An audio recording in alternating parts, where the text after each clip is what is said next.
కమల రథసారథిగా శివరాజ్ సింగ్ అంటూ BJP RSS పెద్దల్లో కుదిరిన ఏకాభిప్రాయం త్వరలో అధికారికంగా ప్రకటించే అవకాశం కలిసి వచ్చిన ఆర్ఎస్ఎస్ నేపథ్యం ప్రధాని మోడీ సాన్నిహిత్యం 18 ఏళ్ల పాటు మధ్యప్రదేశ్ సీఎంగా అనుభవం అంటూ మామాజీ అని పిలుస్తుంటారు ఆయనకి ఇస్తారు అన్నటువంటి వార్తని హైలైట్ చేసింది. లేకపోతే న్యాయం జరగకపోతే ఉద్యమమే మార్గం, ఈ నెలాఖరులోగా సమస్యలను పరిష్కరించాలని డిమాండ్, ఉద్యోగులు బానిసలుగా మారిన పరిస్థితులు తలెత్తాయని ఆవేదన, గ్రామ వార్డు సచివాలయ ఉద్యోగులకు న్యాయబద్ధంగా దక్కాల్సిన నోషనల్ ఇంక్రిమెంట్లు సెప్టెంబర్ నెలాఖరుకల్లా మంజూరు చేయాలని ఉద్యోగుల ఐక్యవేదిక డిమాండ్ చేసింది. లేదంటే రాష్ట్ర వ్యాప్తంగా నిరసనలకు శ్రీకారం చుడతామని హెచ్చరించింది.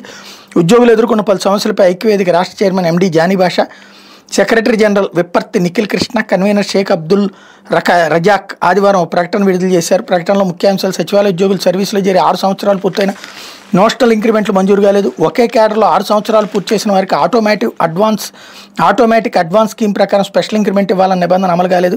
అంశాల్లో న్యాయం జరగకపోతే రాష్ట్ర వ్యాప్తంగా ఉద్యమానికి వెనకాడబోం, పరిభారం అన్యాయమైన ఆదేశాలకు వ్యతిరేకంగా పోరాడతామన్నటువంటి హైలైట్ చేశారు.